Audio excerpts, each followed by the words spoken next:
for university students, one off-campus house, and a case that still hasn't reached a verdict. More than 2 years after the killings shocked the country, the legal battle is entering its most critical phase. As of 2025, the question is no longer what happened.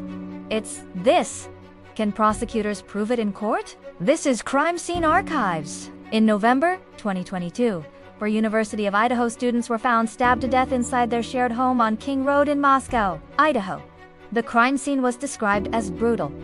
No sign of forced entry. No immediate suspect. 4 weeks.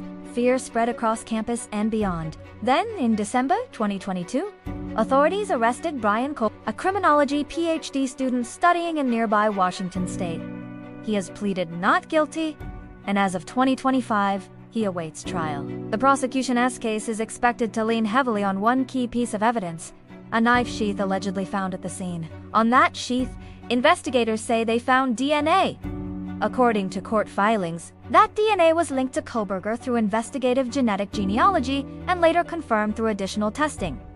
But here's where the tension begins. The defense has challenged aspects of how that genetic identification was conducted. They've raised questions about procedure, about chain of custody, about whether alternative explanations exist. Because in a case this high profile, DNA isn't just evidence, it's everything. Another major pillar of the prosecution's case involves surveillance footage. Investigators tracked a white Hyundai Elantra seen near the King Road residence multiple times before and after the killings. Authorities later seized a white Hyundai Elantra belonging to Kohberger. Cell phone data, according to prosecutors, allegedly places his device in the area on multiple occasions prior to the crime. But defense attorneys argue, being near a location isn't the same as committing a crime, and cell data is not always precise. At trial, jurors won't be deciding based on headlines. They'll be deciding on technical details, milliseconds,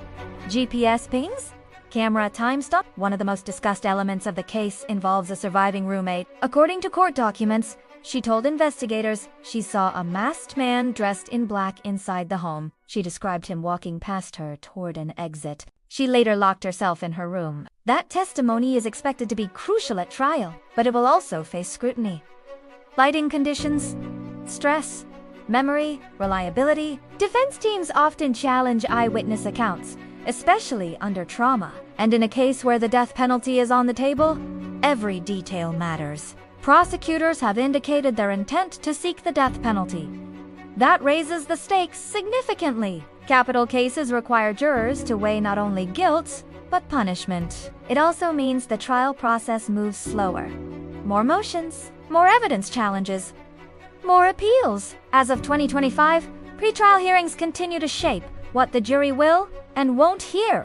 The defense has filed motions related to evidence admissibility, media exposure, and procedural fairness. Because this isn't just about one night in 2022 anymore. It's about whether the process itself is airtight. Few modern homicide cases have generated this level of online analysis. Podcasts, TikToks, YouTube breakdowns, every motion dissected in real time. But jurors won't be allowed to consider social media speculation. They'll focus on physical evidence, digital evidence, witness, testimony, expert analysis, and that S, where the case will either stand or fall. Because high profile doesn't mean high at trial, the prosecution must establish beyond a reasonable doubt that the defendant was present, that he committed the killings, that the evidence chain is secure, that no reasonable alternative exists. The defense does not need to prove innocence. They need to create doubt. And in complex forensic cases, doubt often lives in the details. A time stamp, a lab method, a single unanswered question. As of 2025, the case remains active in Idaho courts. Final trial scheduling continues to evolve. Legal teams prepare expert witnesses. Evidence hearings continue. No verdict has been reached. No conclusion written. And until a jury speaks, every headline remains allegation, not conviction. For young lives were lost. A community was shaken. A suspect sits behind bars awaiting trial, and the justice system moves carefully, deliberately, through one of the most watched homicide prosecutions in recent years. The courtroom will decide what happened, not the internet. Not public opinion. Just 12 jurors, and the evidence placed before them.